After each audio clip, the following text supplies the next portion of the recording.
रामकृष्ण हरी आठवलं म्हणून सांगते. एक गझल आहे. जेव्हा माणूस मरून गेलं आणि लोक स्टेटस ठेवतात आणि ती गझल लावतात. जाते जाते तुमने आवाज तो दियोगे, उस वक्त कहा थे हम. ही गझल.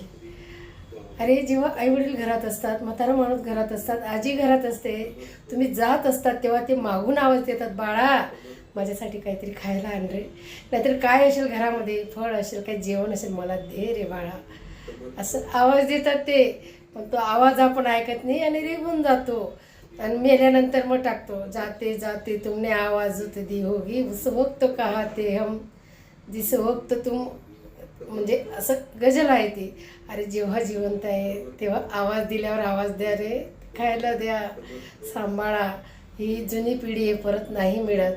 एकदा माणूस गेला, विषय संपला. मग तो गरीब असू दे, श्रीमंत असू दे. म्हणून ती गझल मेल्यानंतर टाकण्यापेक्षा जिवंतपणेच ती गझल खूप सुंदर आहे.